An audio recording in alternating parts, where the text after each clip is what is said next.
So I recently finished Jordan Peterson's book, We Who Wrestle with God, and I found it to be quite edifying. My initial impressions is, though I haven't read it, is that it reminds me of Democracy in America by Alexis de Tocqueville.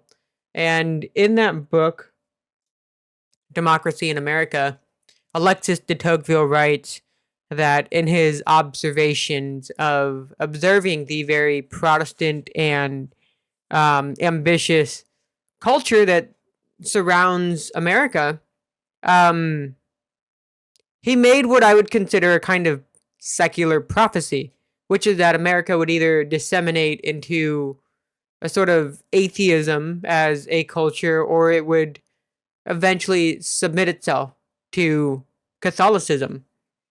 And I think the reason he does that is because he knew that Protestantism can't innately defend against relativism, because Protestantism in itself is relativism. It's, different understanding of truth that contradict each other and just kind of live with it. Like it's hard to explain, but Protestantism relies on relativism. And I think that that's what he was getting at, which is that in this sort of overly subjective relativism that's rampant within the Protestant framework that is embedded in America, he really didn't see any other way. And so he writes this in like the 1800s after the French Revolution, and he kind of sees, with the aftermath of the French Revolution, the kind of influence that secularism and, irrational rationalism leads to. And I think that's kind of why he makes the prophecy. I would read the book yourself, and kind of see what I'm getting at. But that's what it reminds me of. And the reason I say that is because right now in the United States, we are at a cultural crisis where we're trying to contend with not just political ideology, but, philosophical and theological ideology. We're trying to decide if the principle upon which we seek after is the self or the universal highest principle, truth, goodness, and beauty, which is God.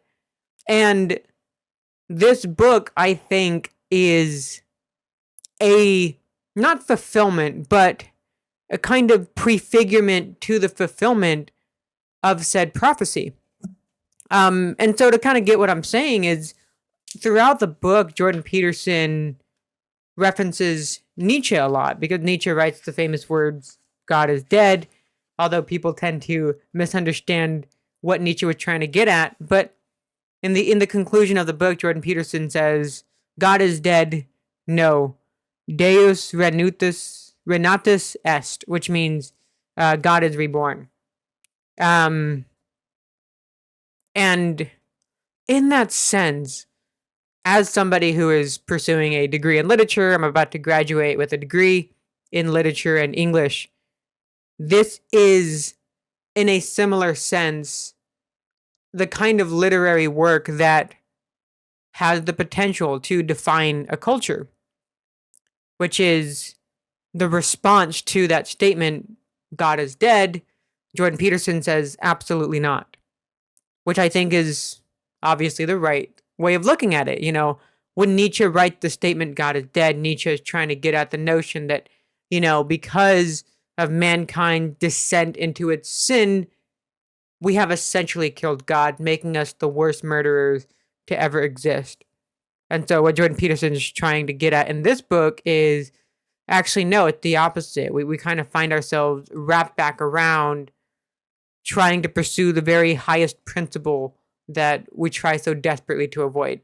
And so with that being said, I will get into what I found to be the most edifying points of the entire book. It is absolutely it's a very secular take on the Bible, right? Perceptions of the divine. But he sort of takes a archetypal, psychological, secular approach, which I think is helpful because most of the culture in the United States and the world even today is secular minded.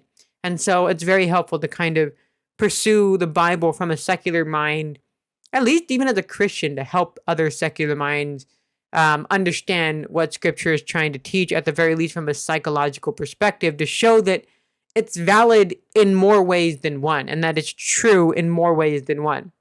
Nevertheless, I think the first big thing that I took away from the book, We Who Wrestle with God, is understanding the male and female dynamic. Jordan Peterson, I think, has a very special knack for encapsulating what is the unique, albeit not exclusive, sin of men, and then the unique, albeit not exclusive, sin of women. And so for men, that sin is the overextension of one's competence, right? Men often have the sin of thinking that they are better than they are. And he's using the garden and the fall to make his point in the book. And he says something like, the first sin of Adam is one, not protecting Eve, but two, in his twofold response and lack of response when it came to, Eve partaking of the fruit of the tree of knowledge of good and evil. The first thing Adam does is, well, he doesn't defend Eve. I guess you could say that's his first sin. So there's three sins there. So the first sin is his lack of silence, his inability or lack of free will to, not lack of free will, but lack of a desire to step forward and protect Eve from the serpent. The next two are how he responds to God, and then how he responds to Eve. So after the fall, God confronts Adam and Eve, and Adam says, oh, it's because of you that this has happened, because you made her for me. Right? So the fall happens, and Adam immediately blames God for the state of things. And then second, Adam immediately throws Eve under the bus, making him the centerpiece of, making him the centerpiece of innocence in his own eye. He's so competent and so holy and righteous in his own eye that he removes any fault from himself and places it on the very source of truth, goodness, and beauty itself, God. And then not only that, he throws under the bus the very person he was tasked with protecting, thus overextending his own competence. And then the sin of women, which is the maternal desire to have it all. I think here is where it's appropriate to kind of tie feminism into this a little bit, where with the feminist ideology, we see a lot of this desire to have it all, to, be a girl boss, to be this very brash, masculine woman that wants everything, in the same manner that, an overbearing mother wants to, protect their children and smother them. I love the analogy he uses in the book when trying to encapsulate this. He talks about the Lord of the Rings and how the female protector of the good guys, Galadriel, is a kind of maternal figure that, what's the word for it, right? She encompasses the protection of her people by giving her people tools of light that bring about goodness, and by its nature repels evil. And the best example of this is when she gives Frodo, I forgot what the fluid was, but it was this fluid that when Frodo showed it to the spider that was in the cave towards the end of the third movie, started to emanate light, and the Black Widow was repelled by it, or the spider was repelled by it. And he uses the spider in the cave to encompass the fullness of feminine sin and its unique characteristic, which is that desire to smother, the desire to have it all, in the sense that the sinful love of a mother is smothering and lethal to the person on the receiving end of such a desire to devour.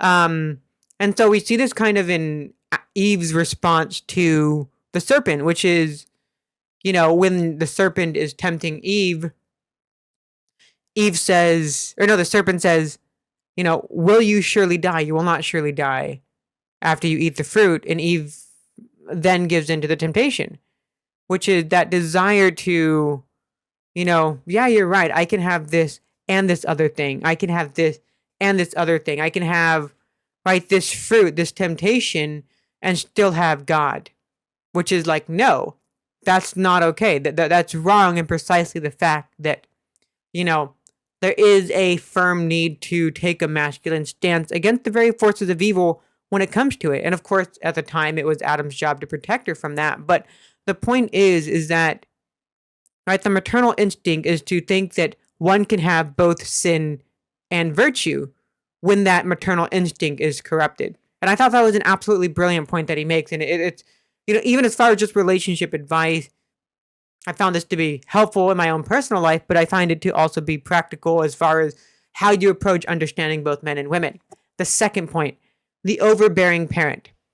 This isn't a full point that he makes, but it was kind of a side point that he made. But he wrote something along the lines of, parents will go so far as to disrupt the virtue of their children so as to show the world their own pseudo-love that they have for their children by loving their children for the faults they themselves created.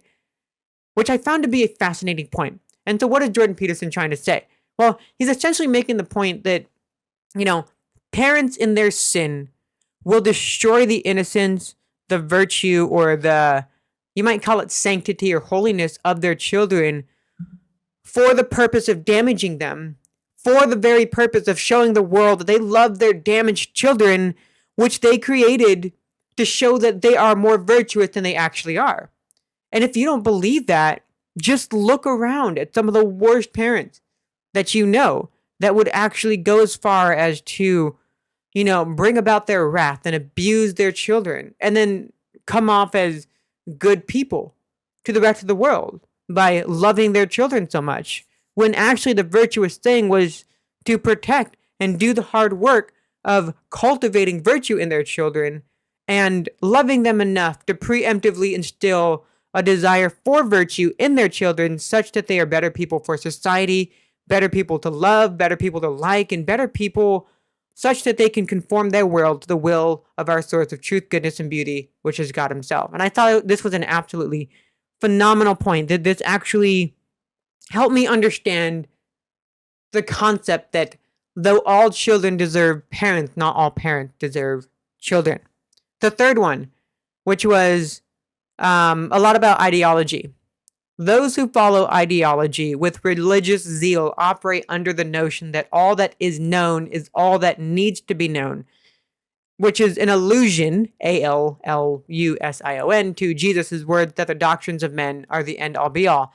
In other words, the notion that intelligence gets so sophisticated that it falls in love with itself and becomes the epicenter of what is the false understanding of truth, goodness, and beauty, and why liberators often become tyrants. Liberators are often so in love with their own ideas that they make it mandatory for others to believe. Like, of course, I kind of instilled a little bit of my own words in that, but that's kind of a summary of one of his points. I forgot where in the book it is, but think about the French Revolution and think about, when the revolutionaries of France at the time overthrew the aristocrats and the monarchy, how quickly they were willing to turn their backs on their own comrades. Think about how, despite their desire for sophistication, they let prostitutes into the very temple or cathedral of Notre Dame.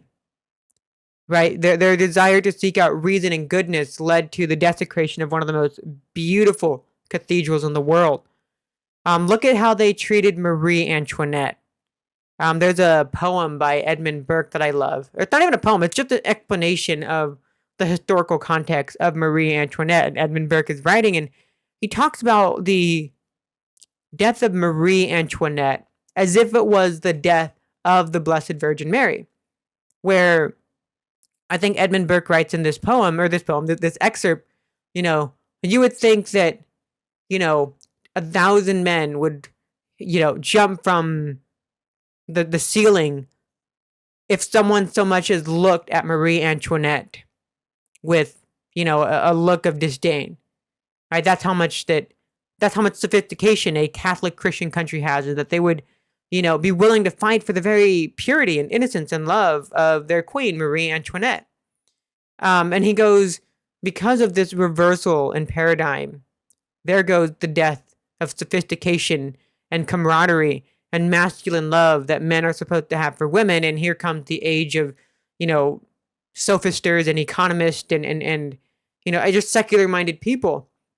Nevertheless, it was the destruction of the very spirit, the Marian spirit, the Christ-like spirit, in not just the French Revolution, but in today's day and age where, there's a huge death and genuine destruction in the love for purity, in the love for innocence, in the love for a childlike disposition, right? All of that is corrupted and perverted by the desire to seek out lust and temptation.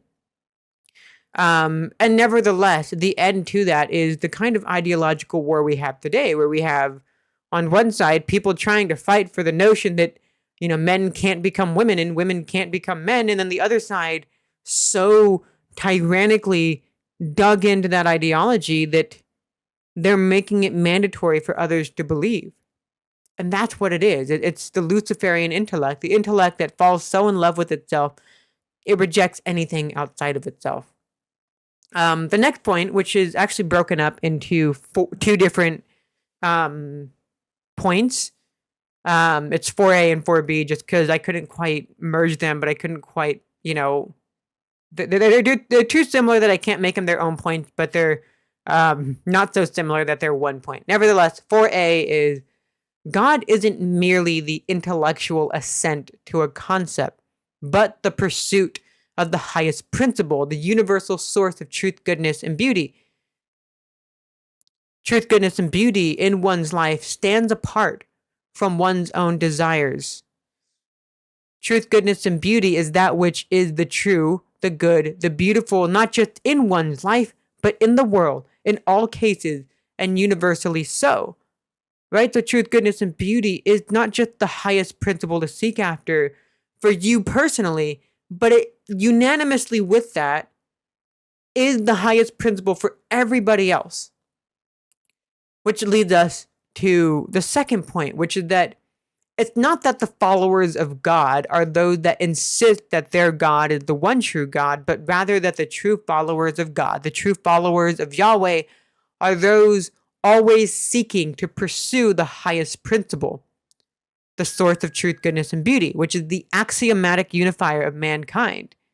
The conclusion being that I am often the tyrant of my own life and need to spend time in the desert alone with God before I can truly enjoy the paradise of virtue, wisdom, profundity, truth, goodness, and beauty that principle has in store for me. And there's nothing more humbling than to be the pharaoh of your own life, only to realize that you are the least in the very kingdom of heaven, which oddly enough is all one needs. What does that mean exactly? Well, it's something like this. To understand truth, goodness, and beauty truly, you've got to understand that to pursue it, you must be the lowest, right? You aren't the vassal upon which truth, goodness, and beauty emanates in the world. We see this a lot with, secular philosophers. We see this a lot with thought leaders. We see this a lot with CEOs, politicians who are bent on being the Messiah that's going to save the country. Only to, if you really think about it, know that no one person can shoulder the burden of being the Pharaoh, being the God of the world. Albeit people are going to try, but I think what it is that for there to be anything that unifies all of mankind must realize that it needs to seek for a principle that stands outside of itself. You can't have a bunch of different people seeking a bunch of different highest principles and expect there to be any kind of flourishing or unity or anything like that. I had a conversation with a friend of mine who's, would tell me that her principle, her highest principle, was the principle of self-preservation, where everything she does is filtered under the notion of self-preserving one's own life, dignity. I don't exactly know, but, the big fault in that is that it's just, even in her own words, not the highest principle. Because, if it came down to it, she had to save the life of her child or the life of her friends, etc. She would put herself on the line, which shows that, okay, there's something else that isn't that highest principle. Nevertheless, that's what God is. It's the pursuit of the highest driving principle of the universe. Love, goodness, truth, beauty, profundity, virtue, etc. All these axiomatic truths that can't be proven, yet are unmoved, unchanged, and universally applicable to all people. Which brings us to our final point, number 5, which is the sign of Jonah. So the sign of Jonah is that Jordan Peterson writes about is the whole notion that when Jonah is called to preach to the Ninevites, who are his people's sworn enemies, Jonah says, "No, I'm not going to do that," and so he tries to leave. And when he leaves, obviously there is a sense of divine accountability where, there's just these waves and this storm of accountability, you might call it, that is put upon Jonah and the boat that he's on and putting all of the people's lives on the boats in danger. Jonah was the kind of person to say, okay, this is my fault, you guys. Throw me overboard and things should be fine. And he was right. When he was thrown overboard, he was... everything was fine. And he gets swallowed up by the whale. He gets washed up ashore. And Jordan Peterson makes this really profound point that when that divine voice of accountability was put upon Jonah, that Jonah steps up and he admitted his wrongdoing and voluntarily put his life in danger for the safety of others so that he could preach to the people who are enemies of his people. And you and I are like Jonah, as Christians, only worse.